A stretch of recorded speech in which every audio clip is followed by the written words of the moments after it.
Hello everyone, welcome to iQuanta once again. Yesterday we discussed a plan for IPMAT quantitative aptitude preparation during your boards exams, and I gave you a plan in which we had to allot 1 hour every day. You know how it works. If you have not seen the video, you can check the video link in the description. Okay, in that I have told how to effectively manage your quantitative aptitude preparation during boards by simply allotting 1 hour every day. Okay, and that will keep you fresh with all the stuff that you've been doing for IPMAT. Otherwise, you will forget it, obviously, right? Now, it was about quantitative aptitude. Everybody runs behind quants. Quants is a lot of syllabus. It is very obvious, right? But a lot of students ignore verbal ability during IPMAT preparation. And to be very honest, it is the verbal ability section in IPMAT which actually gives you a very good overall score. Okay. So, in IPMAT Indore, we have 3 sections: QA Essay, QA MCQ, and then we have verbal ability. You must have seen that in the previous years, whenever there are, you get the scores and you get the result, you get the cutoffs. The cutoff for QA section is very low. That simply means that students are not really able to solve a lot of questions in mathematics, while the cutoff for verbal ability is really high. One reason for this is usually psychologically students are not that afraid of verbal ability. That is one reason. And second is they are able to score well in VA because obviously questions doable होते हैं, calculation errors उतनी नहीं होती हैं. ठीक है, तो जितनी मेहनत अगर आप क्वांट में करते हो उतनी आप अगर वर्बल में भी करते हो तो आपका स्कोर एक्सपोनेंशियली बहुत ज़्यादा बढ़ जाएगा. ठीक है, and that is going to give you a total overall good score, जो कि आपका जो स्कोर आपका जाता है जनरली 220s में, 230s में, है ना, उसमें आपका वर्बल एबिलिटी का बहुत बड़ा कंट्रीब्यूशन होता है. Also when your ATS is calculated, the aptitude test score, IPMAT Indore में आपको ATS दिया जाता है, उसमें भी वर्बल एबिलिटी का वेटेज ज़्यादा होता है, 50% होता है. ओके, सो वर्बल एबिलिटी बहुत ज़्यादा इंपॉर्टेंट है ऑब्वियसली एक अच्छा ओवर स्कोर लाने के लिए. So that is the reason some of you requested me to make a plan for verbal ability as well by devoting minimal time during boards and अपनी preparation को consistent रखने के लिए, right. So I am discussing a verbal ability का 3 month plan. फरवरी, मार्च, अप्रैल कैसे करना है, में तो आपका एग्जाम है ही. I am also going to discuss the plan for IPMAT Rohtak and JIPMAT here. I have also brought a couple of topics that are frequently asked every year. Suppose RC अगर आपको करना है तो फिर उसमें किस टाइप के RCs ज़्यादा आए हैं, ज़्यादा फ्रीक्वेंटली आए हैं, उनमें किस टाइप के क्वेश्चन ज़्यादा आए हैं, एंड देन वोकैबुलरी में क्या क्या पढ़ना चाहिए, एंड देन ग्रामर में क्या क्या करना चाहिए. Okay, so we'll discuss that. If we go ahead, it's a simple plan, just the replica of the one I discussed yesterday. And over here you can see that suppose you start with the first day of February. Okay, एक ऐसी चीज़ है जो भाई बहुत ज़्यादा weightage carry करती है, that is reading comprehension. 18 questions अब IPMAT इंदौर में आने लग गए रीडिंग कॉम्प्रीहेंशन के. इनिशियली यू गेट 2 पैसेजेस, है ना, 2 पैसेजेस आपके नॉर्मल पैसेजेस आते हैं. एक पैसेज आता है कॉन्वर्जेशन बेस्ड RC का, जिसमें 2 लोगों के बीच की कॉन्वर्जेशन है, आपको उसको कॉम्प्रीहेंड करना होता है. ठीक है ना. सो एक चीज़ जो आपको डेली करनी है IPMAT के टाइम पे, जो बहुत सारी चीज़ों को इंप्रूव कर देती है, that is 30 minutes of reading. Okay, reading के लिए आप चाहे aldaily.com वेबसाइट यूज़ कर लो, Aeon Essays यूज़ कर लो, राइट, हिंदू एडिटोरियल्स पढ़ लो. 30 minutes की रीडिंग बहुत इंपॉर्टेंट है. ठीक है, या फिर आपको अगर रीडिंग कॉम्प्रीहेंशन पैसेजेस ही करने हैं, so in that case maybe you can go to GMAT club. ठीक है, iQuanta की वेबसाइट पे भी काफ़ी सारे RCs हैं. We also have a playlist of VARC. ठीक है, एक VRC की प्लेलिस्ट भी है और एक रीडिंग कॉम्प्रीहेंशन की स्पेसिफिक प्लेलिस्ट है, जिसमें समवेयर अराउंड 70-80 RCs हैं solve in a very good way. तो आप हमारे प्लेलिस्ट सेक्शन में जाकर के RCs अगर डेली बेसिस पे करना चाहते हो, वहाँ से 2-2 RC पिकअप करके कर सकते हो. आई वुड सजेस्ट कि आप रीड करो पहले RC को अच्छे से, है ना, and then you do the questions. Okay, simply मतलब RC का सॉल्यूशन वीडियो देख करके कोई ज़्यादा फायदा होता नहीं है. पहले आप खुद से उसको पढ़िए, रिटेन कीजिए जो भी पढ़ा था उसमें, समझिए, अपने ओन वर्ड्स में समराइज कीजिए पैसेजेस को, and then you try to answer the questions. इससे होगा क्या, देखो, वर्बल में एक प्रॉब्लम होती है स्टूडेंट्स के साथ. वर्बल भी देखा जाए तो बहुत बड़ी है ना. आई मीन इंग्लिश में बहुत सारी चीज़ें करने को, वोकैबुलरी अपने आप में बहुत बड़ा एक आई वुड से पार्ट है, पोर्शन है वर्बल एबिलिटी का. देन रीडिंग कॉम्प्रीहेंशन तो आता ही आता है, देन ग्रामर भी आता है ना. इनके सब टॉपिक्स अगर आप देखोगे तो बहुत ज़्यादा है. बट IPMAT इंदौर एक ऐसा एग्जाम है जो बहुत स्पेसिफिकली आपसे क्वेश्चन पूछता है वर्बल एबिलिटी के, एंड उसने उस पैटर्न को हर साल कंटिन्यू किया है. So if I talk about IPMAT Indore, अगर आप वर्बल एबिलिटी का सेक्शन खोलोगे पिछले कुछ सालों के अंदर, you will see that initially 2 से 3 RCs आते हैं. Then after that you get sentence completion questions, जिसमें से कुछ क्वेश्चन जो होते हैं आपके, उनमें आपको फ्रेज भरना होता है. You have to fill that blank with a phrase, तो वो सिंगल ब्लैंक के फॉर्म में आता है. Then there is a double and triple blank question, जिसमें 2 या 3 ब्लैंक्स होते हैं, उनको आपको वर्ड से भरना होता है. तो 2 टाइप के फिल इन द ब्लैंक्स आते हैं, एक वर्ड्स फिल करने वाले, एक फ्रेज फिल करने वाले, फ्रेज एंड ईडियम्स. ओके, तो ईडियम फ्रेज करना जरूरी है. Then after that you go to sentence correction. ठीक है। सो सेंटेंस करेक्शन में क्या होता है, एक सेंटेंस होगा, पार्ट अंडरलाइंड होगा, उसमें कुछ एरर होगी, आपको उसको ऑप्शन में से चूज करना होता है कि कौन सा करेक्ट बना देगा इस सेंटेंस को, राइट। सो ऐसे 5-6 क्वेश्चन सेंटेंस करेक्शन के आते हैं। Then there is a question based upon word usage. इसमें क्या होता है कि आपको स्पॉट करना होता है कि ऑप्शंस में से कौन से सेंटेंस में वर्ड का गलत यूज किया गया है, right. So you have to spot that kind of error in the sentence, इसको बोलते हैं वर्ड यूसेज। इसके 5 क्वेश्चन आते हैं।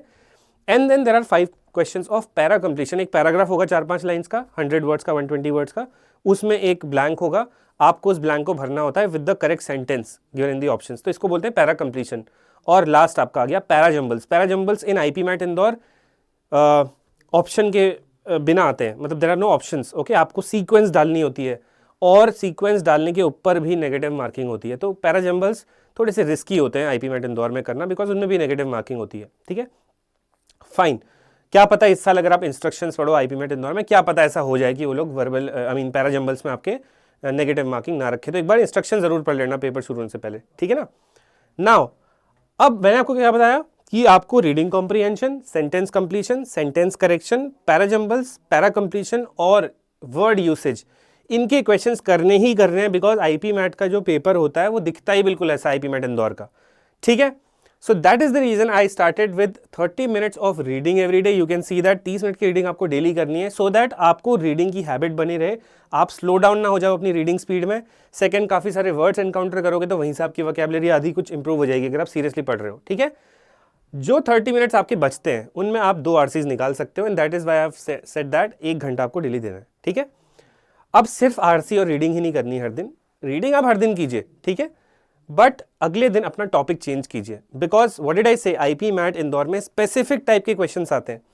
तो अगले दिन आप रख सकते हो 20 एस कॉम्प, मतलब है सेंटेंस कंप्लीशन यहाँ पर, ठीक है। सेंटेंस कंप्लीशन मतलब फिल इन द ब्लैंक्स, जो मैंने अभी शुरू में बताया आपको, ठीक है। ट्रिपल ब्लैंक, डबल ब्लैंक वाले वर्ड बेस्ड आएंगे, सिंगल ब्लैंक वाले ईडीएम और फ्रेज बेस्ड आएंगे, ठीक है। तो इस 20 सेंटेंस कंप्लीशन जब आप कर लेते हो, एक सेंटेंस कंप्लीशन करने में हार्डली 1 मिनट लगता है, ठीक है। ज्यादा से ज्यादा ऐसा हो सकता है कि आपको किसी का सोल्यूशन चेक करना पड़े, कोई डाउट आ गया तो आधा घंटा लग जाएगा, 1 घंटे में आपका ये दोनों काम हो जाएंगे, right. And then you are done for the day, right. Next day again you go to RCs and 30 minutes of reading. Next day मैंने लिखा है 10 सेंटेंस करेक्शन और 10 वर्ड यूसेज के क्वेश्चंस। क्यों? क्योंकि आपको आदत होनी चाहिए उसी टाइप के क्वेश्चंस करने की जो एग्जाम में आते हैं, राइट। सो 10 सेंटेंस करेक्शन में आपका ग्रामर वाला पार्ट थोड़ा सही हो जाएगा, एंड वर्ड यूसेज भी ग्रामर के अंदर ही आ गया एक तरीके से, राइट। नाउ जरूरी नहीं है कि वर्ड यूसेज ग्रामर के अंदर ही आए, कई बार किसी वर्ड का सेंसलेस टाइप का यूज किया होता है, तो अगर सेंस नहीं बना रहा सेंटेंस तो वहां पे वही गलती है ना, ये आपको स्पॉट करना पड़ेगा। एंड आप एक बार चाहो तो आईपी मैट का वर्बल एबिलिटी वाला सेक्शन देख सकते हो, आईपी मैट इंदौर 2025 और 24 का, डिस्क्रिप्शन में पीवाईक्यूज का लिंक में लगा दूंगा, उसमें जाकर के पीडीएफ पढ़ सकते हो पीवाईक्यूज की। Then next day again 30 minutes of reading and then 2 RCs, then 10 para completion. So what do you see here? You did RC, you did sentence completion, you did sentence correction and word usage, you did para completion, 10 para completions and then 10 para jumbles. Exact type of questions जो IP mat verbal ability आपसे पूछता है वो आप कर रहे हो, right? अगर आपको प्रैक्टिस सोर्स, वैसे तो मैं प्रैक्टिस सोर्स अटैच कर दूंगा नीचे कि VA प्रैक्टिस सोर्स में लिख दूंगा नीचे, एक लिंक डिस्क्रिप्शन में आपको टॉप पे मिल जाएगा। बट अगर आपको आरसीज करने, आप चाहो तो जीमैट क्लब से कर सकते हो, आप चाहो तो iContact की प्लेलिस्ट से कर सकते हो, आप अपनी बुक से कर सकते हो, कोचिंग मटेरियल से कर सकते हो, ठीक है। And when the week ends you have to do one sectional. जैसे मैंने क्वांट के सेशन में, जो क्वांट का प्लानर मैंने आपको कल दिया था, मैंने बताया था कि क्वांट में आपको वीकली रिविजन करना है। यहाँ वर्बल में कोई खास आप इनका क्या रिविजन करोगे, right. These are simply questions done by you. It's better कि आप 1 घंटा बैठ करके आप एक सेक्शनल ले दो, बल्कि सेक्शनल आपका 40 मिनट्स का होगा आईपी मैट इंदौर का, right. So whatever coaching you are following, जो भी सोर्स आपके पास है, आप एक सेक्शनल दे दो, ठीक है। अगर आपके पास नहीं है, you can take the iContact crash course which is ultimately going to start from March end से शुरू हो जाएगा। आप प्री एक्सेस भी ले सकते हो उसका, ताकि आप ये फॉलो कर पाओ, ठीक है। देन अगेन मैंने रीडिंग आरसी हर ऑल्टरनेट डे पे रखा है, और हर ऑल्टरनेट डे पे फिर मैंने यहाँ से क्या किया, आपका इसको रिपीट करवाया, आपका सेंटेंस कंप्लीशन, फिर word usage and sentence correction, then para completion and para jumbles, then again sentence completion वाली साइकिल हमारी फिर से शुरू हो जाएगी। So give it a good read every 7th day, और आई वुड से संडे, जो भी आपको मिल रहा है उस दिन आप एक सेक्शनल दे दो, दैट्स मोर देन इनफ। इसमें आपकी अच्छी खासी प्रैक्टिस हो जाएगी। So 30 minutes reading and 2 RCs equal to 20 question, so it's like 20 question every day, right, for a month 600 question.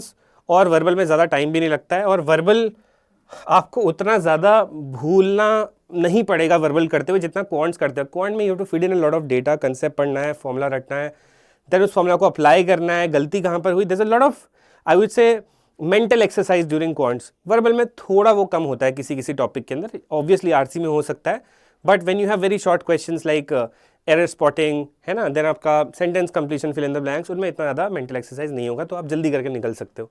And the same plan has to be followed in March as well. Okay, now you might be thinking यार 1 घंटा हम verbal को देंगे, 1 घंटा हम quant को देंगे, तो 2 घंटे हो गए हमारे बोर्ड्स के टाइम पे डेली। मैंने क्या बोला, इस प्लान को थोड़ा बहुत ट्वीक कर सकते हो, थोड़ा बहुत, ऐसा नहीं कि आपने 4-4 5-5 दिन का गैप ले लिया फिर ज़्यादा कुछ फ़ायदा नहीं होगा। Isn't it? आपको ऐसा लगता है कि इसको करने से बोर्ड पर बहुत ज़्यादा इम्पैक्ट पड़ जाएगा, तो आपको इस केस में थोड़ा सोच लेना है कि ठीक है चलो आज हम इसको पुट ऑफ करके अपने बोर्ड्स का कर लेते हैं, बिकॉज उससे ज़्यादा दिक्कत हो सकती है। लेकिन भाई मैं वही कहता हूँ ना कि सब लोग पूछते हैं कि इतना कैसे कर पाएंगे। जो लोग रैंक लाएंगे, जो लोग मार्क्स लेकर के आएंगे बाद में आईपी मैट के, तो वो ये कर रहे होंगे, ठीक है। तो some way or the other you have to follow it. Okay, ये मिनिमल है कि 1 घंटा क्वांट, 1 घंटा वर्बल पढ़े। किसी दिन ऐसा हो सकता है कि चलो आपने ब्रेक ले लिया, या किसी दिन आपने क्वांट नहीं पढ़ी, वर्बल कर लिया, वर्बल नहीं करी क्वांट कर लिया, बट कुछ करते रहोगे, it is going to have a big impact. And because IPMAT का syllabus I would say overlaps with a lot of concepts in other exams like IPMAT Rohtak, JIPMAT, Symbiosis, NPAT जो आपका MMS के लिए होता है, फिर IIM कोई code का पेपर है आगे, CUET के में भी कुछ टॉपिक्स ओवरलैप करते हैं, बेसिक वाले, है ना।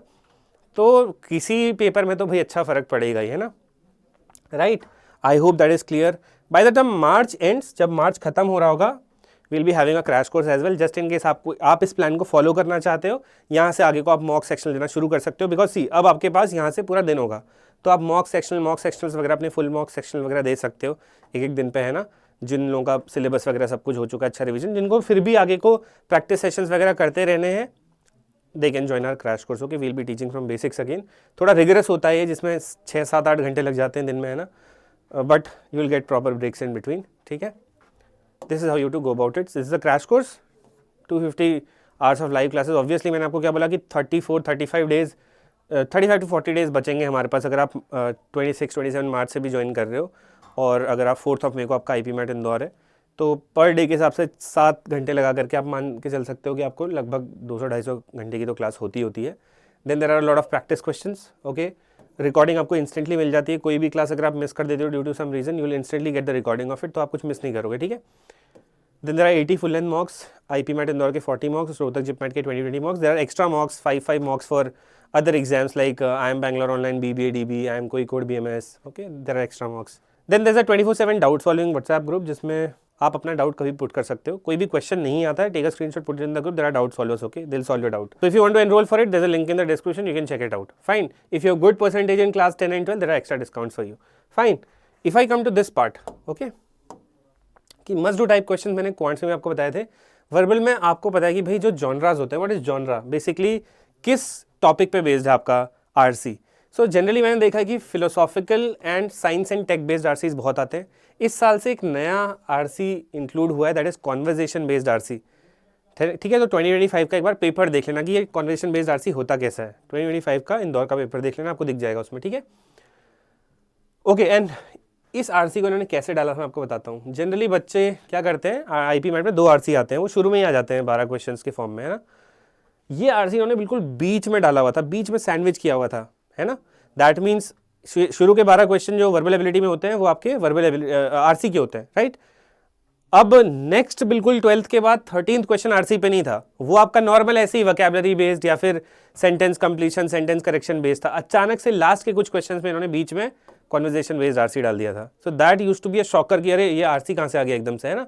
तो शुरू में आप क्या कर सकते हो, you can give paper a short read of 2 minutes देखने के लिए कि पेपर में कहाँ पे क्या क्या आया हुआ है ना।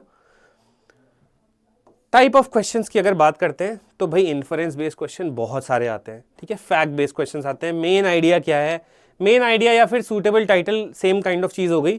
क्रिटिकल रीजनिंग बहुत कम आती है, बट इन्फरेंस बेस्ड क्वेश्चन की भाई ऑथर क्या कह रहा है, उस ऑथर का कोई स्टेटमेंट होगा, उससे ऑथर क्या इन्फर कर रहा है, उसका क्या मीनिंग है, समवॉट लाइक दैट, है ना। कई बार क्या होता है कि ट्रू फॉल्स बेस्ड क्वेश्चन भी आते हैं कि ऑथर के अकॉर्डिंग ये ट्रू है या फिर फॉल्स है, तो फैक्ट बेस्ड हो गया एक तरीके से आपका, है ना। Main idea of the passage, कि पैसेज का मेन आइडिया कैसे निकालते हैं, so that is the reason I said that main idea निकालना बहुत ज़रूरी है, सो दैट देखो आपको ना बहुत फोकस बना के रखना पड़ता है जब आप आरसी पढ़ रहे होते हो, है ना, कहीं पे बार बार हमको लाइंस दोबारा रीड करनी पड़ती है। तो जब आप अपना मेन आइडिया लिख लेते हो एक बार पैसेज का, आपको पता है कि भाई इस चीज़ के अराउंड है, मेरे को इसी के अराउंड सोचना है। So for that particular reason you can go to the reading comprehension playlist by iQuanta. Playlist section में उसमें 50-60 आरसी सॉल्व है, उसमें हर आरसी में मैम ने मेन आइडिया निकालना सिखाया है, सूटेबल टाइटल निकालना सिखाया है, ठीक है। So that will give you a clear understanding of how to deal with RCs, okay. Then reading comprehension में ही meaning of a word, idiom और फ्रेज इन द पैसेज भी कई बार आपसे ये पूछ लेते हैं, ठीक है। That's it. If you go ahead and talk about vocabulary, okay, खासकर आईपी मैट इंदौर के लिए, तो फिल इन द ब्लैंक्स यानी कि जो सेंटेंस कंप्लीशन के क्वेश्चन है वो आते ही हैं, ठीक है। 2-3 ब्लैंक्स वाले भी आते हैं और सिंगल ब्लैंक में ईडियम फ्रेज वाले आते हैं, तो ईडियम फ्रेज करना जरूरी है। तो ईडियम फ्रेज के कई बार फिल इन द ब्लैंक्स के फॉर्म में क्वेश्चन आएंगे, कई बार डायरेक्टली भी पूछ लेते हैं। And fill in the blanks using a phrase and idiom, ये वही बात हो गई, है ना। If you talk about vocabulary for Rohtak and JIPMAT, there are certain extra type of questions that you should do, क्योंकि रोहतक जिपमैट क्या करता है, एंटोनिम सिनोनिम भी पूछ लेता है, मिसस्पेल्ड वर्ड्स पूछ लेता है, कॉमनली कंफ्यूज वर्ड्स, यानी कि यहाँ पे स्पेलिंग, या फिर आप कह सकते हो कि दो वर्ड्स हैं जिनका प्रोनाउंसिएशन तो सेम होता है, स्पेलिंग अलग होती है, वैसा कुछ पूछ लेते हैं, ठीक है। देन ईडियम फ्रेज की डायरेक्ट मीनिंग आती है, कई बार एनालॉजी आ जाती है यहाँ पर, है ना, कि आपको दो वर्ड्स दे देंगे एक पेयर में, जो रिलेशनशिप उनके बीच में है वही रिलेशनशिप ढूंढने वाले आपको ऑप्शन सेलेक्ट करने होते हैं। तो वो या तो एंटोनिम्स हो सकते हैं दूसरे के, या तो वो सिनोनिम्स हो सकते हैं। ऑड वन आउट, 4 वर्ड्स ही होंगे, इनमें से कौन सा ऑड वन आउट है ना, क्या तो 3 क्या होंगे कि एक जैसे होंगे, एक जो होगा उसकी मीनिंग कुछ अलग होगी।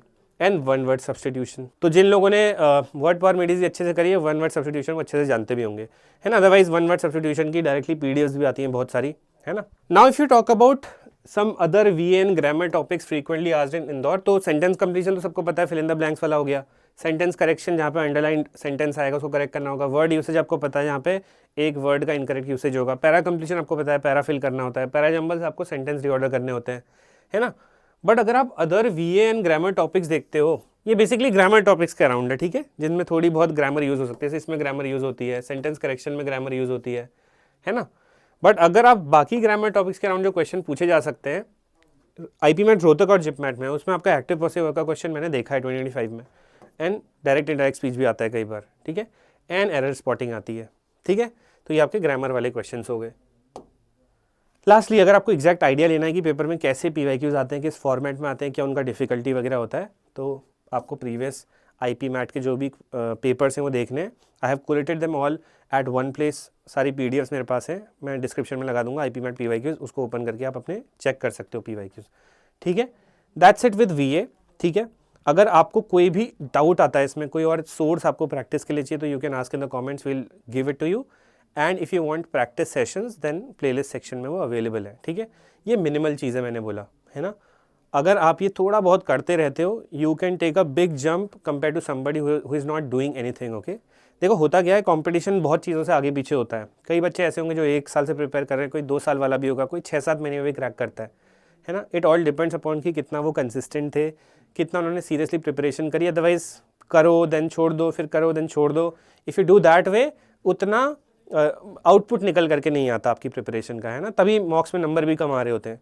तो थोड़ा कंसिस्टेंसी बेटर करने के लिए आप इस प्लान को फॉलो कर सकते हो। And as I said, not necessary कि आप बिल्कुल एज इट इज़ इसको फॉलो करो, थोड़ा बहुत आप ट्वीक कर सकते हो, किस दिन रेस्ट ले सकते हो, depending upon how you have been dealing with boards, okay. That's it. If you have any further doubts let me know. अगर आपको किसी और सब्जेक्ट का प्लान चाहिए तो वो मैं दे सकता हूँ, बट अदरवाइज एलआर अगर आप एक सब्जेक्ट सोच रहे हो कि भाई लॉजिकल रीजनिंग में हमें क्या करना चाहिए, तो वो रोहतक जिपमैट में ज़्यादा आती है, ठीक है। वो आप चाहो तो क्रैश कोर्स के टाइम पे, यानी कि बोर्ड्स के बाद फ्री होकर के भी कर सकते हो, because it's not very time taking logical reasoning, okay. आप एक दिन में 2 टॉपिक्स भी करोगे तो आपको गुड अंडरस्टैंडिंग हो जाएगी टॉपिक्स की, ठीक है। Thank you so much. If you need anything else let me no.